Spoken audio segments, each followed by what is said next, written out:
Kita bicara bisnis sekarang.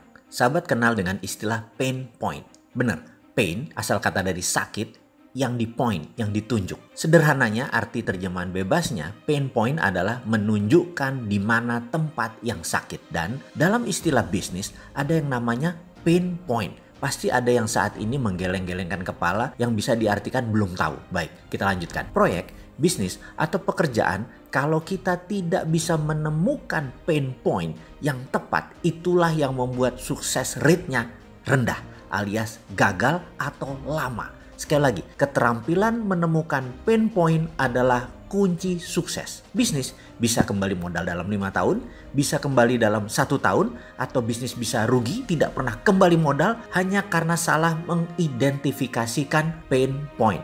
Jadi, masalahnya dalam marketing plus selling, kita harus bisa mengidentifikasi mana yang needs, mana yang wants. Ketika kita memahami perbedaan needs dan wants keduanya, maka pain point akan mudah terindikasi. Ketika pain point ditemukan, maka perpetual perception position proyek kita pasti ketemu, dan disitulah proyek mulai ditemukan titik mulainya, titik nolnya, dan pasti sukses. Oke, sampai sini pasti ada kepala yang mulai penat. Ini apaan lagi sih?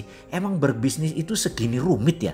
Pantas hanya sedikit yang mau menjalankan. Nah, itu si engkoh-engkoh di pecinan gak belajar beginian, tapi pada jadi juragan kaya-kaya tuh. Pedagang kain orang Padang di Tanah Abang, juragan warteg Bahari Tegal, gak belajar beginian di kampungnya, rumahnya bersusun-susun, tingkat gedong semua kayak di Jakarta, mobilnya banyak, kaya semua, gak belajar beginian. Ada yang komentar begitu, dalam hati sih kayaknya. Sementara ada yang lain lagi, para mantan pejabat Pemda, mantan bupati, para mantan gubernur, mantan bos BUMN, mantan anggota DPRD, DPR, yang gajinya mungkin belasan juta tapi punya miliaran uang di kantong mereka, dan mereka gak ada tuh yang belajar beginian, tetap aja pada kaya-kaya. Lupa, bentar, kita gak bicara memanipulasi jabatan ya. Oke, kita ralat, kita balik ke bisnis. Bener, mereka tidak belajar hal ini, yaitu para pedagang kaki lima, engkoh-engkoh di pecinan dan lain-lain. Benar, tidak belajar. Tapi mereka melakukannya. Dari ratusan proses, bahkan ribuan proses mereka jalani dari usia belasan hingga sekarang, misalnya usia mereka 50-an, sudah 30 tahun, sudah 40 tahun, sudah ribuan proses bisnis dilalui, dan sudah terbentuk perpetual perception position di kepalanya tanpa melakukan analisa data. Hal itu sudah masuk pikiran bawah sadar dan sudah masuk dalam snap judgment decision. Itu artinya mereka belajar juga, hanya secara tidak sadar dengan melalui perjalanan dan pengalaman hidup mereka. Seseorang dengan insight dalam tanda petik bisnis yang dalam tadi, jika melihat sebuah tempat usaha, dalam sekejap mereka bisa tahu ini akan jadi besar, ini pasti gagal, ini bakalan hanya jalan di tempat. Matanya dengan cepat menemukan titik pain point. Otaknya dengan cepat menemukan di sini needs-nya. To make story short, wants atau keinginan itu adanya di pikiran atas sadar atau dikenal dengan istilah conscious mind. Needs atau kebutuhan berada di pikiran bawah sadar atau dikenal dengan sebutan subconscious mind. Kita semua tahu bahwa conscious mind itu memberikan kontribusi hanya 12%.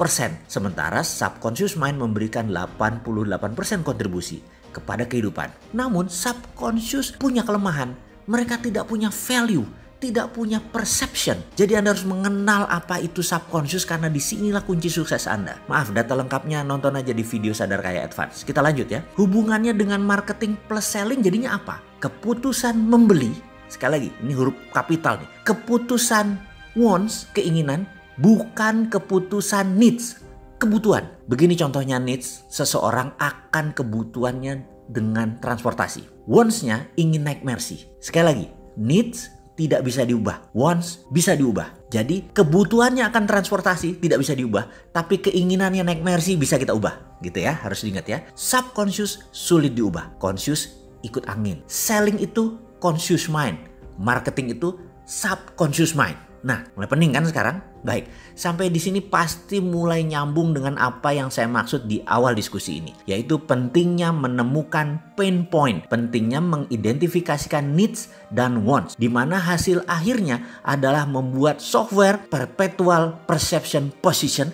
yang mana hal ini harus diletakkan di bawah sadar seseorang agar dia bisa dan pasti menjadi sukses keputusan bisnisnya karena semua keputusan bisnisnya pasti benar. Sekali lagi, saya memberi ilustrasi. Needs, wants, pain point, perpetual perception position dalam sebuah pemahaman. Jadi semua pelajaran di awal kita ulang dalam sebuah pemahaman. Seseorang tinggal di Cibubur, kerja di Jakarta. Setiap hari dia bersama 2 juta manusia yang lain berangkat pagi hari. 2 jam sampai 3 jam sehari dia habiskan waktu di jalan untuk berangkat kerja. Kebutuhannya memindahkan dirinya dari rumah ke tempat kerja adalah masalah transportasi, itu adalah needs. Setiap hari dengan kendaraan umum dihabiskan waktu 2-3 jam.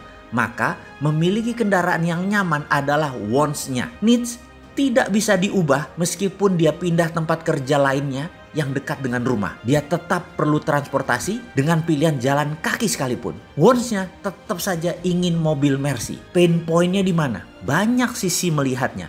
Ada puluhan pain point-nya. Dapat satu saja Anda jadi milioner. Salah satu pain point, lihat saja Gojek, lihat saja Uber, lihat saja Grab. Ada lagi yang lain? Ya pasti ada. Sekali lagi saya tanya, pain point-nya mana? Satu sudah dilihat oleh Gojek dan Grab. Pasti Anda sudah mulai tangkap. Sekarang pasti Anda sudah mendapatkan aha momennya. Apa masih belum? Ada banyak contoh loh. Ada puluhan pain point-nya. Apa masih perlu penjelasan? Apa itu perpetual perception position? Ini belajar bisnis apa belajar psikologi ya? Kita lanjut.